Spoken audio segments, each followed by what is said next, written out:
Welcome everyone to Daf Yomi 1 week at a time, Masechet Avoda Zara. This week we are in our 6th class and we are reviewing Daf 36 to 42. We are continuing discussing different foods that are forbidden to eat if you buy it from an idolater, but you can get benefit from these things, meaning they are not involved, in general, not involved with idol worship. Rather, there is going to be a reason that we cannot use these items, either because we are concerned that they are not kosher, or for a different reason. So that's what we're going to be doing right now. Okay, so we are going to at the top of Daf 36. Okay, the top of Daf 36. We are talking about oil.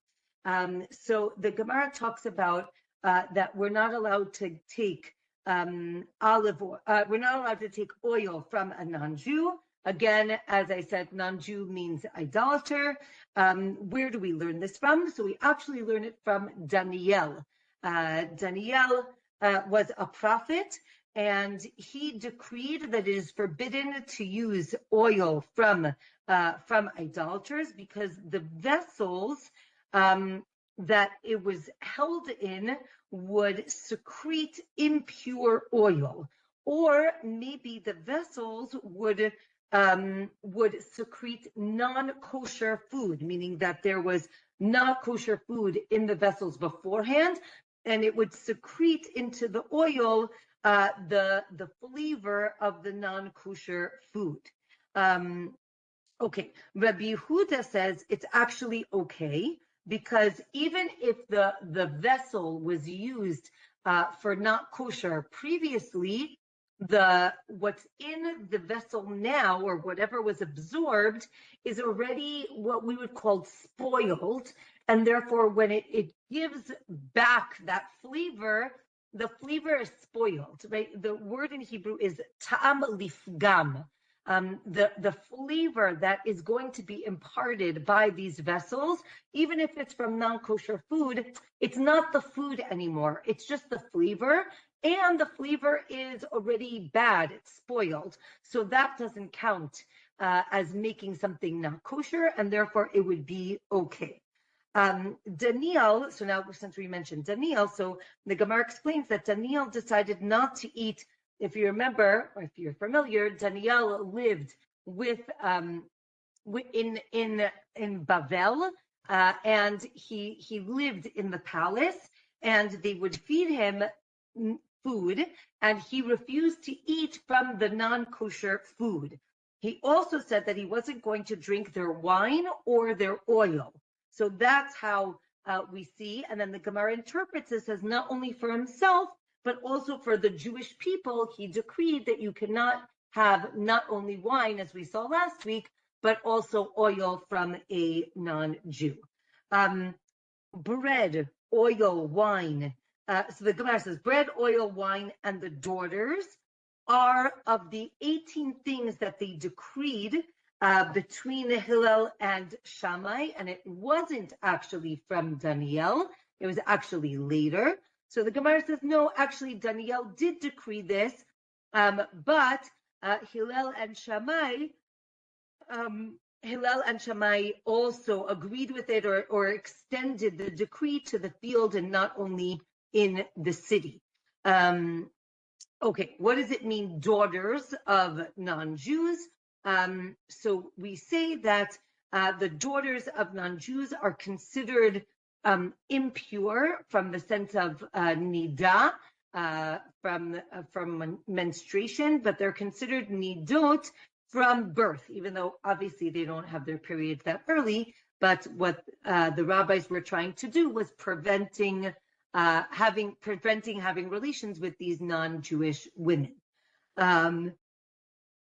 the Gemara says that also we want to make sure that we want there to be distance between the Jews and the idolaters. Another reason that they made a decree, right? So they made a decree on bread and oil, because again, these things were not used for idol worship, but they were used by the idolaters themselves. So they made a decree so that you don't drink from their wine. Remember, if you're gonna, go over to their house and have some lunch, you might have some wine, and then that's a problem. Why is that a problem? Because you're gonna get so friendly with them that you're gonna want to marry their daughters. And if you marry their daughters, they're gonna get you to do Avoda Zara, idolatry, right? So it's one thing can lead to another, So we say that there is a biblical prohibition to marry the daughters of the 7 nations that lived in Israel before the Jews came into Israel. For the other nations, there's a decree that you can't marry them, but it's not biblical. Or no, even biblically, you cannot marry the daughter of a non-Jew. And not only can you not marry her, but you cannot have relations with her either. Okay, one would think that would go together, but in case you didn't, it's a separate thing, right? We learn it from Yehuda and Tamar, and the Gemara continues that, right, even a non-Jew living with a non-Jewish man living with a Jewish woman is also forbidden. It seems that it's not forbidden for a Jewish man to be with a non-Jewish woman, biblically, but then they made a decree that was forbidden as well. Or, as we said again, even biblically, deoraita, it is also a problem, right? And you're not allowed to sleep with them, right? We just had the story a few parshiot ago of Kazbi and Zimri, right? They were having relations very publicly. The Gemara said maybe then the decree was that you can't even do it privately. Or maybe the decree was made by the Hashmonaim, by the Hasmoneans, that maybe they made the decree that the Jews can't be, again, with the non-Jewish woman, but they didn't decree about yichud, right? Yichud is secluding, right? We're saying that you can't marry them. We're saying that you can't sleep with them. Not only that, but you can't be alone. You can't be alone with the non-Jewish woman as well. Again, because if you're alone in a room, it could lead to inappropriate behavior. The Gemara says, wait a minute. We have another Gemara, which we actually learned already, that David, right, King David decreed this mitzvah or this prohibition of secluding from one another. So the Gemara says David made the prohibition, the decree that you can't have yichud with Jews, and then the Rabbah, meaning a single man and woman shouldn't be alone in a room together, because we're concerned for inappropriate behavior. And then the rabbis came and made a decree that even with a non-Jew is forbidden. Then the Gemara says, wait a minute, but yichud is actually deoraita. It actually is in the Torah. So the Gemara says, you're right. In the Torah, it's talking about secluding with a married woman. David decreed for a single woman. And then Hillel and Shammah came and added for a non-Jewish woman. So we're basically what the Gemara is showing the halachic process on how the halacha developed from the time of the Tanakh all the way through Jewish history, which I think is really fascinating. The Gemara continues with, again, trying to create barriers between the Jews and the non-Jews. The Gemara says that the Jewish children shouldn't hang out with the non-Jewish boys, so that, again, there won't be any inappropriate behavior, again, same sex or opposite sex. And again, from what age, right? So for boys, it's from age 9. From girls, it's from age 3. Then the Gemara talks about the concept of a court allowing a certain process, a certain action. And the Gemara says that if a court, a beit din, allows 2 or maybe 3 things, they're called like a very lenient beit din. So the top of Daf 37 speaks about Rabbi Yehuda Nesiah, who permitted having oil from non-Jews, and they said, wait, if you're going to permit oil, why don't you permit bread as well? And he said, no, I don't want to take it too far because they're going to call me, right, too lenient, right, like a permissive court. So then the Gemara says, oh, what were the other things that Rabbi Yehuda Nesiah allowed? So he actually allowed a woman to remarry, meaning that she can marry somebody else. She doesn't have to do yibum, based on a get that was given on condition that the husband would return within 12 months, but the husband died before the date. Now, really, we would say that that document is invalid because he wasn't there, right? He said, your divorce is valid only if I return within 12 months. Sorry, if I don't return within 12 months. And sorry, if he would return within 12 months, and he didn't, but he died. And then the question is, we learned in Masachet Gitin that a get, a divorce, cannot happen after death. Once the husband dies, that's it. There's no more get. So here, Rabbi Yehuda Nesiah ruled that actually, in this case, when he said that he would give the divorce after 12 months, he really meant from now, but really in 12 months, meaning, and there's this concept of like from now, which means that it is actually permissible. That's according to Rabbi Yehuda Nesiah. Since we're talking about get, the Gemara continues. Let's say a husband says, you're divorced when the sun rises. So, and then let's say he dies the night before. So it's invalid because he was saying it's only valid in the morning, and he died and he wasn't around in the morning. Therefore, it is invalid. But if he says you're divorced on condition that the sun rises tomorrow, that's valid because on condition really means from now, me'achshav, and therefore it is valid. The question is, what if he says, if the sun comes out tomorrow? So that's a machloket, right? If he says if, does it mean from now? Because we look at the date on the document, or does it mean when? And only when the sun comes up would they be divorced, and if he died, so then it would be invalid. Okay, next. So now we have, Yossi ben Yoezer reported that certain grasshoppers are permitted, but everyone else said that it was forbidden, and he was called, right, too lenient, right, too permissive. So the Gemara explains that there are 4 types of grasshoppers. And then the question is, are they descriptive, like anything that looks like those are fine, or only those 4 are kosher? And that is the machloket. So he permitted them. This is like these long-headed grasshoppers. He also permitted liquids from the butchering place in the temple, in the Beit HaMikdash. He said that they were pure, they were tahor. And 3, he also said that if you touch a dead body, you become tameh.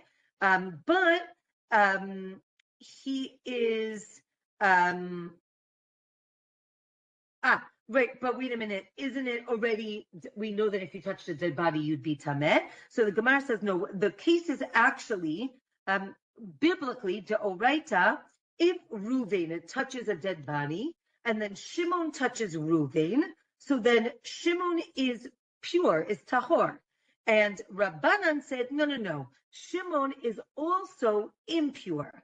And then Yossi ben Yoezer came and said, no, actually Shimon is pure, meaning he went back to the original biblical understanding.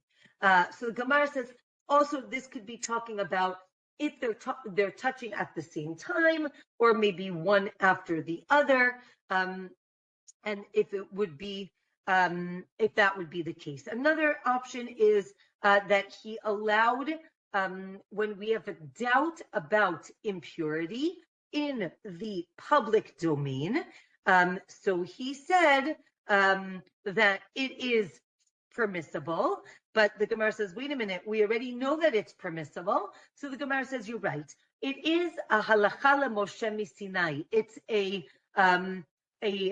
mitzvah that we got from Moshe, that you would be pure, right? Or you're permitted if there's a doubt about impurity in a public space. But they didn't really publicize that ruling. And Yossi ben Yoezer came and he publicized it. Okay, now the Gemara talks about cooked food by idolaters. Even if it's in kosher pots, you still can't eat it because the non-Jew cooked it, right? This is what we call bishul akum, right? Bishul akum stands for ovdei kochavim umazalot, which means idolaters. So even if a non-Jew cooks in a kosher pot, that is not, you're not allowed to eat from it, but you could get benefit from it. This is learned from the war with Sichon, and basically they offered to buy their food and their water. And why did it say food and water? It could only be that they could buy raw food from them, not something that was cooked, because if it was cooked, it would be problematic. Okay, Daf 38. The question is this only de Rabbanan? Is this only rabbinic? Or is it even, is it only rabbinic, or is it de oraita? Is it from the Torah? So then the Gemara explains that any food that can be eaten raw, there's no issue, even if it was cooked by a non-Jew. Again, in kosher pots. I'm not talking about in non-kosher pots, but in kosher pots, if it could be eaten raw, then it's okay. Or another criteria could be any food that isn't served on the table of a king, right? If it's something that's very simple, then that's not considered like food, and therefore there's no issue of bishul akum, of food that's cooked by a non-Jew. Okay, we'd mentioned yesterday in the last week that there were these small salted fish. You can eat them. You can eat them if they're salted, because salting isn't, it's not bishul akum. But if it's fried with flour, then it's not okay, because then it's cooking. Let's say the non-Jew lit a fire in a meadow, and it roasted all the grasshoppers, right? They're very excited about these grasshoppers. So then the question is, can you eat those grasshoppers? Because on the one hand, the non-Jew cooked them. On the other hand, he didn't mean to cook them. So maybe because maybe you can't eat them because you can't recognize what type of grasshopper it is, not because of bishul akum. Or maybe it is considered cooking. Right, again, if the non-Jew didn't intend to cook it, then even if he did add to the fire, it's not considered bishul akum. Now we're going to get to, I would say, the things that are permissible, right? If a Jew put the meat on the fire and then the non-Jew just flipped it over, that is okay. Even though he hastened the cooking, that's not considered bishul akum, right? Anything that's cooked, even a little bit, what we call in the Gemara kema'achal ben drusai. If you remember, we mentioned this, we learned this in Masechet Shabbat, was a long time ago. Ben Drusai was actually a thief, and he used to eat his food like really, really raw, because they didn't have time to like sit and cook. So some say it's a third of the way cooked, some say it's a half of the way cooked. But if it's already cooked by a Jew, that minimum amount, a half or a third, then even if the non-Jew cooks it more, it's not considered bishul akum, right? And here's where we get the concept, the Gemara continues, that if a Jew, lights the fire, if the Jew put the pot on the stove, if at any point a Jew was involved in the cooking, then it's not considered bishul akum, and you can eat from it. And that's how a lot of people get, I don't want to say around this prohibition, but that's how we make these things permissible, right? So if you have a non-Jewish cleaning lady or housekeeper, and she's going to cook for you, if you light the fire or you do some part of the cooking, she can do the rest of it. Then the Gemara talks about boiled oil. So if the oil was boiled, then it is forbidden, not because of the cooking, but because of the pot, meaning if it was in a non-kosher pot. Or, as we mentioned before, maybe it's okay because of the concept, as we mentioned, noten ta'am lifgam. It gives a bad taste. And that bad taste is not considered food or good taste. Therefore, it would be okay. Okay, there was what about pickling, right? So pickling is forbidden. Like if you buy pickled vegetables from a non-Jew, it's forbidden because sometimes they would put wine or vinegar in it. And here vinegar probably means wine vinegar. And therefore it is forbidden, right? So if you know that they use wine, it's forbidden behana'ah. You can't even get benefit from it. If you don't know, so then it is permitted to get benefit from it. Daf 39, you're not allowed to buy this like cut up fish from the non-Jews, because again, we don't know what kind of fish it was. Also fish brine, again, we don't know what fish it came from, therefore it is prohibited. If the fish doesn't have scales, right, again, to make what is a kosher fish? A fish that has fins and scales. Let's say the fish doesn't have scales now, but the scales are going to grow later. I guess it's part of their development. That is permitted. If it has now and they're going to fall off, it is also permitted. Then the Gemara talks about buying caviar, right? Fish eggs. And in a certain place, so in Caesarea, they said you can buy all caviar because all the caviar there came from kosher fish. But again, if you only know fins and scales, it doesn't help you when you're looking at caviar. You don't know where it came from. This is, of course, in the time where there are no labels on food, right? People are just, selling barrels of things, so you don't know what's on them or in them. The Gemara says sea donkeys are permitted, but sea oxen are forbidden. I don't know what they are referring to. So these are different types of sea creatures. There were stories of rabbis who came to town, and the people in the town showed them different fish to see if they were kosher or not. Okay, the next thing in the Mishnah said chiltit. You're not allowed to buy chiltit from a non-Jew.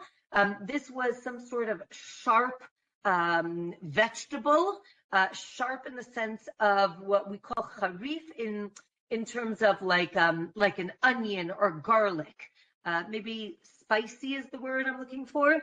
In halakhic terms, we use the word harif to say that it's not like a regular vegetable. Why? Because if you use a non-kosher knife to cut this vegetable, the fats that are absorbed in the knife are going to be drawn out by this vegetable, which is why it's problematic to eat onions, garlic, things like that from a non-kosher restaurant, even though one would say, what's the big deal? It's just a vegetable. But the concept is that because these are sharp foods, they draw out the fats that are absorbed in the non-kosher knife, and therefore it is not kosher. Okay. Then the Gemara talks about non-Jews who work for Jews, right? So the servant of a Torah scholar is considered like a Torah scholar. Therefore, they can be trusted, meaning, right, the rabbis would have servants in their house. They trusted those servants to prepare their foods, to say that this is kosher, this is not kosher. And the Gemara says, even after that Torah scholar dies, that Eved, that servant, is trustworthy, right? Because they were part of the household for so long. So too, a woman who's married to what's called a chaver, right? There's two types of, I would say, two groups that are mentioned in the Gemara. Chaver means someone who keeps mitzvot, keeps the Torah, and then an am haaretz, who does not keep mitzvot either out of ignorance or out of, I don't want to say spite, I'll just say doesn't want to keep the mitzvot. So the question is, what about the wife of one of these people? Like, is she trusted? So the Gemara says the wife of a chaver can be trusted even after the husband dies. The wife of an am haaretz, who, right, so she was married to, let's say, someone who is not religious, and then she marries somebody who is religious, or the daughter of an am haaretz, right, not religious, who marries a religious person, when they go into that relationship, they need to accept upon themselves that they're going to keep the mitzvot, right? They have to accept being a chaver. And once they do, they're considered trustworthy. But, right, the wife of a chaver who marries an am haaretz, right, so she was religious, and then let's say she's still religious, but she marries someone who isn't, or the daughter of a chaver who marries an am haaretz, they're still considered a chaver, meaning, it's interesting, right? Like, it goes according to your upbringing. If you were brought up being religious and it's something that you took on for yourself, then even if you marry someone who's not religious, we trust you when you say, oh, right, I did this the proper way.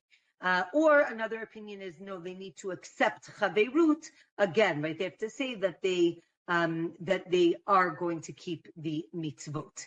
The Gemara then discusses different foods that need a double seal when they're given to non-Jews. So milk, wine, meat, tchelet, and the following things only need one seal: chiltit, murias, bread, cheese. Again, the question is, are we concerned that they are going to, right, if you say, can you please watch my, bread, are we concerned that they're going to open up your package, eat your bread, and put their own bread inside, right? The more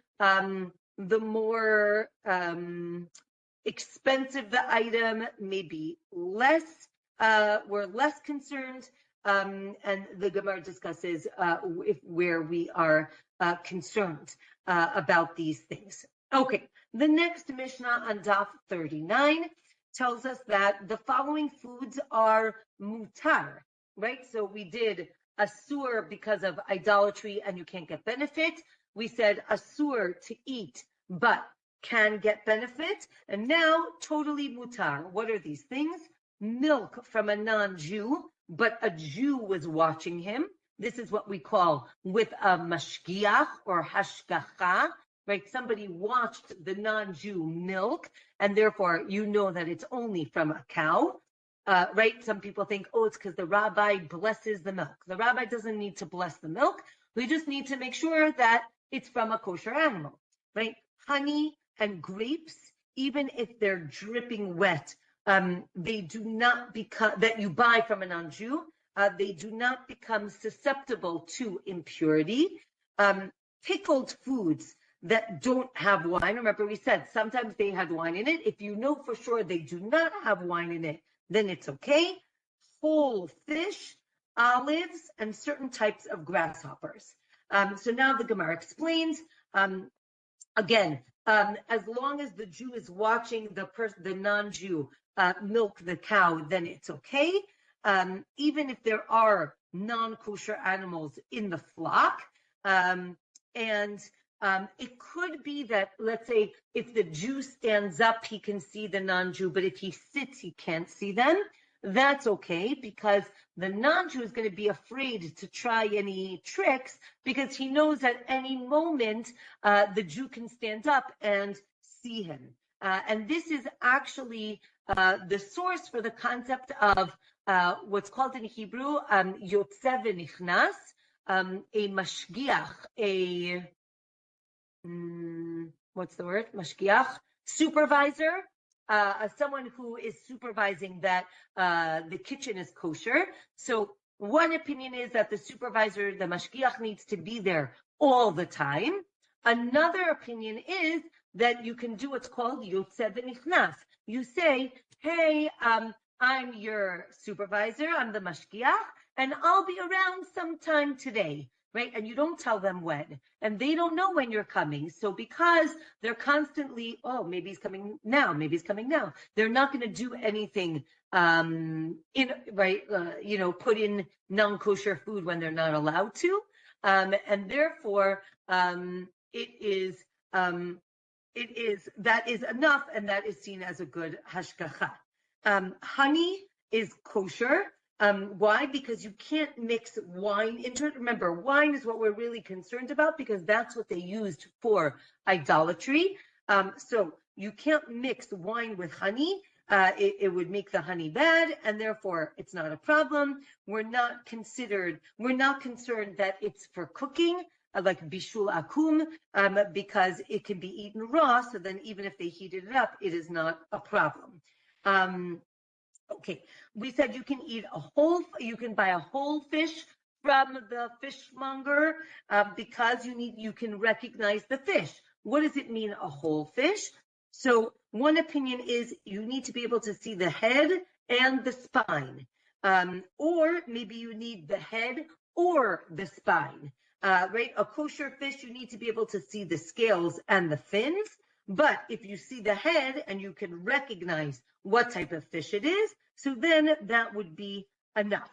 Daf 40 says, let's say you have a barrel of fish, and one of them has the simanim, right? It has the fins and the scales. So then you can eat all the fish that's in the barrel, right? As long as they all look alike.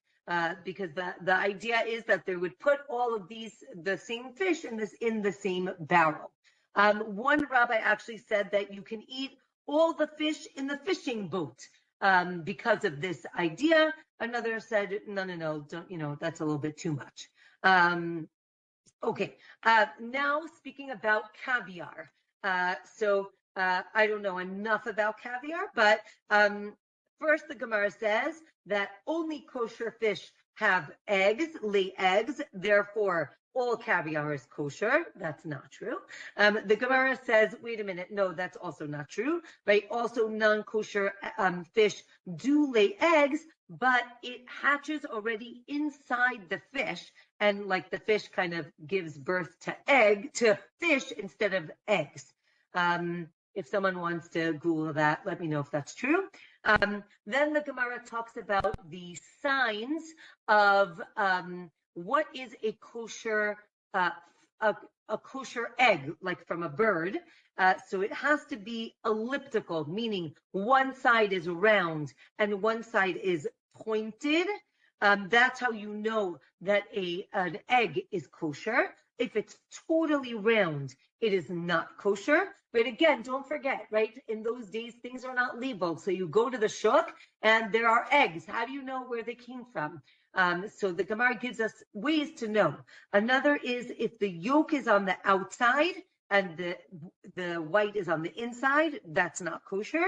And if it's all mixed up together, that's a reptile's egg, and that's also not kosher. Okay. Next, the olives, we said you can eat from a non-Jew. Even if they're soft, we don't have to be concerned that maybe there was wine put into it. But if it's really soft, meaning if you hold it and like the whole thing falls apart, then we assume that wine was added and you're not allowed to eat it. Okay, the Gemara talks about apple cider. I'm assuming apple cider vinegar. I thought it was fascinating because you know that's all the rage nowadays. So apparently it was also 2,000 years ago. The Gemara talks about apple cider vinegar used for healing for stomach issues. You are allowed to buy it from a non-Jew, and the assumption is that it does not have wine in it, and therefore it is kosher and you can buy it. That is the end of the second chapter, and with that we finish the discussion about kosher, non-kosher food, bishul, akum, all those things. And now we're actually going to get to a discussion about idols, statues, and actual Avoda Zara. Well, not yet, but close to that. So the Mishnah says at the bottom of Daf 40, all forms, right? So I'm not talking about an idol, I'm talking about like a statue.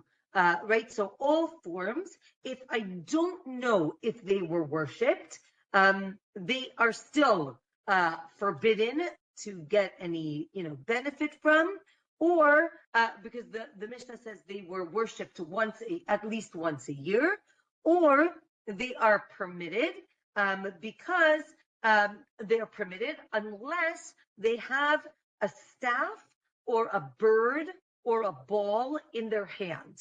Or maybe if it's as long as it's holding something, it means that it's going to be worshipped. So now again, it's important to understand, you Jew are walking down the road and you get to a city and you see a statue.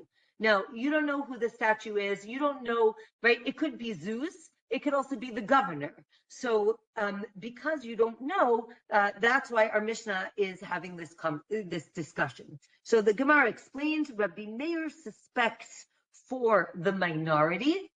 This is something that he is consistent in, right? In general, we say we go according to the majority, right? Most statues are not worshipped as idols. Some statues are, and therefore Rabbi Meir says, because some statues are, I have to be concerned that maybe this one was worshipped, therefore you're not allowed to get any benefit from this statue. But the rabbis say, no, we only go according to the majority. So the Gemara explains on Daf 41, they used to make statues of the king, and they would put it at the entrance of the city, right, because it was important. And these are forbidden because the assumption is that they would bow down to this statue.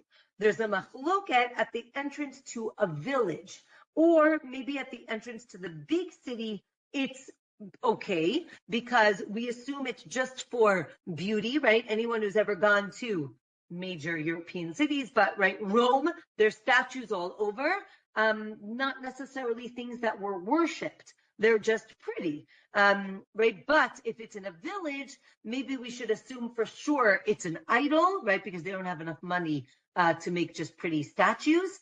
And therefore, if it's in the village, it's for sure forbidden. Okay, why did we say that if it's holding a staff, it's considered something that was worshipped? Because it shows the importance of the statue, right? If you're holding a staff, it shows that this person controls the world with a staff. Or, right, the bird, you control the world like you caught a bird. Or, right, the ball is a symbol of the earth, right, which makes me think of, right, when they coronate in England, right, they hold the ball and the staff, right, again, showing power. So here we see it as something, right, that will be worshipped, right, a sword or a crown or a ring. All of these ideas show importance. Okay, the next Mishnah is going to discuss the topic or the concept of, in Hebrew, it's called bitul Avoda Zara, which means to nullify an idol. Okay, a non-Jew can take away the idol status of a statue if the non-Jew breaks the statue. Okay, right? So if you have a statue of, right, Zeus, and the non-Jew is like, ugh, Zeus, I hate you, or I don't like this, right, thing anymore, and he throws it on the floor, now a Jew can use those pieces of pottery or whatever, marble, because the non-Jew nullified the, right, idleness of the statue. Now, a Jew is, well, we'll talk about that in a minute. Okay, so the Mishnah says, if a person finds broken pieces of an idol, you can use them because we assume that a non-Jew broke it. If you found a hand or a foot, you cannot use it because sometimes they would just bow down to the hand or the foot. Like maybe the hand and the foot are just the idol, and then you cannot use it. Okay, so now the Gemara explains, even if it was worshipped before, as long as it's broken now, so then you can use it. Now, even the hand and the foot, even though it's broken, so the Gemara actually clarifies, if it was put on a pedestal, then you can't use it because then it shows that it's important. But if it was not put on a pedestal, then we assume that it was broken and nullified. If the idol broke on its own, so then it is still forbidden because the non-Jew didn't nullify it. Or maybe it's okay because we assume that the non-Jew nullified that idol when it broke, right? So he had this thing of Zeus, it fell on the floor, and the non-Jew is like, I didn't like that one anyway, right? Meaning the idea is that we assume that once the non-Jew sees the idol broken on the floor, he's like, I don't need it, and therefore it is nullified. More than that, the Gemara says that the non-Jew actually says, oh, I thought you were so strong, Zeus. If you broke, obviously you're not so strong anymore. So I don't believe in the power of this idol. Okay, so then the Gemara brings up the story in Shmuel Aleph of the when the Plishtim, the Philistines, took the Aron, the ark, and put it with their idols, and then in the morning they woke up and all the idols, right, were broken. And it says that they didn't walk on the threshold because of the pieces of the idols that were there. So the Gemara is like, oh, you see, they still like revered those broken pieces. The Gemara says, no, they actually worshipped the threshold and not the pieces because the pieces were broken, showed that they didn't have any power. And then the Gemara says, actually, our Mishnah is speaking about broken pieces of a statue and not of an idol, meaning not something that we know was worshipped. But the broken pieces of an idol, they're still forbidden because, again, we know for sure they were worshipped, and maybe the non-Jew nullified it, and that's called, right, in the Gemara, right, vadai, something for sure, against safek, something we have a doubt about. If that goes one against the other, we go according to what we're sure about. You're for sure it was an idol. We're not sure if it was nullified. Therefore, we keep it in idol status. And from there, 42, the Gemara doubt overrides what's for sure. And then the Gemara is like, no, each case really it's for sure versus for sure, or maybe versus maybe, and it doesn't prove in the other way. Okay, a non-Jew can nullify his own idol or even his friend's idol, but a Jew cannot nullify a non-Jew's idol, right? Only if he dented the idol, but if it really broke, then actually it would work, right? If a non-Jew dents his idol, that is valid, again, but not for the Jew to do it. Really, something the Gemara says, really the dent by a Jew actually works, but they made a decree that it isn't valid to prevent the Jew from picking up these pieces. Again, we don't want him taking the idol for himself. Okay, let's say a non-Jew uses rocks from Marcolis. Marcolis was an idol or a god that was worshipped by throwing rocks at it. So the rocks are part of the worship. So if a non-Jew took one of these rocks and used it for paving the road, that's valid bitul. That's a valid nullification of the idolatrous nature of these stones. And a Jew can get benefit from that road, but not if a Jew does that. If a non-Jew shaved off some wood chips from a tree that was worshipped, right, in the time of the Mishnah and the Gemara, also in the time of the Tanakh, there's something called an Asherah. Asherah was a tree that was worshipped for idolatry. So if the Jew cut off some of the tree, so then the Jew can use the tree and the chips, because he now not only invalidated the tree because he's using it for firewood, he can also use the wood because he invalidated the tree. But if he just prunes the tree to make the tree nicer, so then you cannot use the tree because it shows that he still cares about the idleness of the tree. But the chips, what he takes off, is okay. A Jew can grind up a metal idol and scatter the powder, and that is seen as bitul. Or maybe, he has to put it into Yam HaMelach, to the Dead Sea. I always thought it'd be very cool to dredge up to see what's at the bottom of the Dead Sea. Did they actually throw all these things into the Dead Sea? It's a good question. Okay. You cannot plant under an Asherah, under a tree that was worshipped in the winter, because you can't plant in the winter under a tree that was worshipped, because the leaves are going to fall down and fertilize the plant, and now you're getting benefit from a tree that is idolatrous. A nest of that was in an Asherah can be used for firewood, right? Assuming that the twigs are from another tree, or maybe you want the chicks that are in the nest, or maybe you want the eggs. Okay, the last Mishnah for today.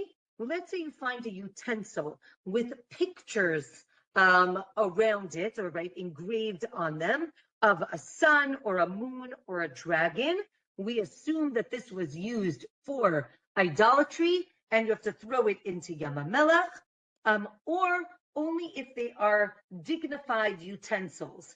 But if they're common utensils, then you can use them. So the Gemara explains that a non-Jew would worship really anything, anything in the world, but for utensils, they would only paint these particular figures on utensils.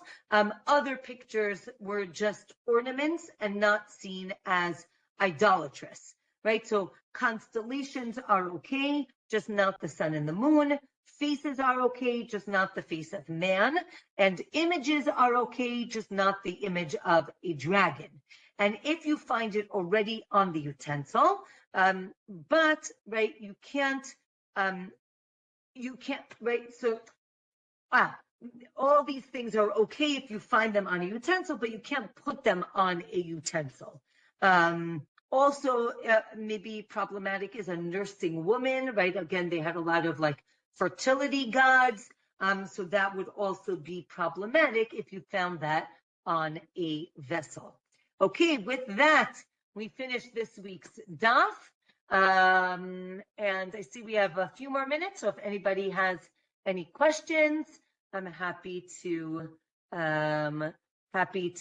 answer any questions, and also want to wish everyone a Shabbat Shalom and an easy, I should say, a meaningful Tisha B'Av. I don't know if I've ever mentioned, but if you're interested, I started uploading a weekly Dvar Torah, a short Dvar Torah onto Spotify or onto Apple Podcasts. It's called Torah with Tamara. And I upload a weekly Dvar Torah. So if I just actually uploaded something for Tisha B'Av. But if you're interested, that is online and you guys can listen to it. Can you send us a link or can you email us something? You could just go on Spotify or Apple and you can just search Torah with Tamara. Torah with Tamara. Okay. Okay.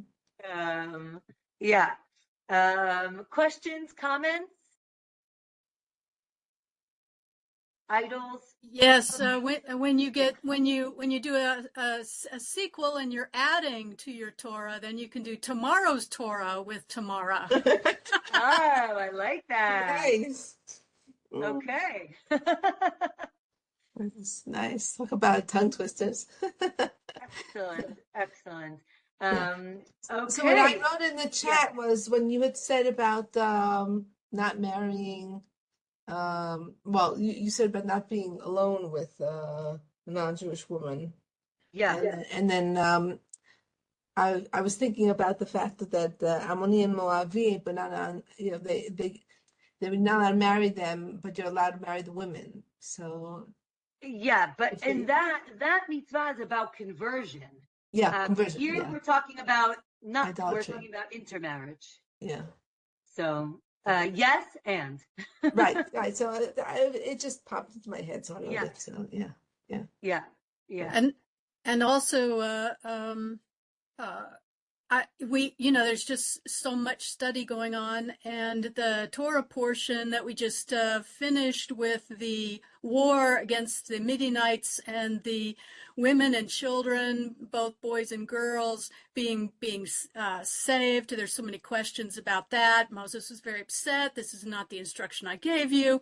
And then, of course, all of the women that had not known a man, meaning the young ones, because, there are old ones who haven't known. But anyway, it meant the young ones. And I asked my rabbi about the ages because of this strange mention of the 3 years versus the 9 years for boys and girls, where a 3-year-old girl does not have enough sophistication to be able to seduce, all these strange things. But when it said 3 years, I was asking him, did they use that at that time to figure out who is a young girl to be spared? And he said no. And he said that at that time they used the tzit, and they passed the women, all the females, in front of it to determine whether or not that female had known a man. And he was very rushed, and that may have not been his last word, or that was the first thing but I do remember that story, whether it was the same one or not, but I remember that. So, this idea of the ages and all the statuses can be, a lot to digest. True.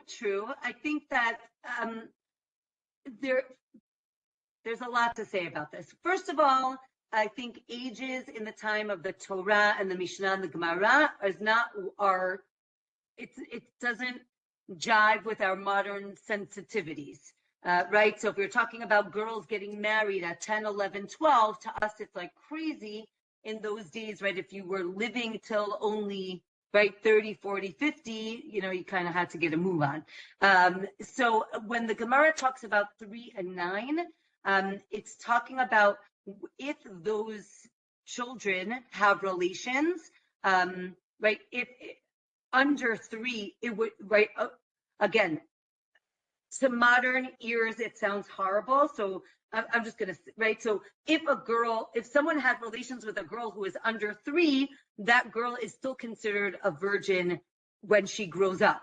That's the understanding. After 3, if there was relations, she's already not a virgin anymore. I don't think that the Torah or the Gemara is saying it's a great idea to have relations with these girls. I don't think that's what they're talking about.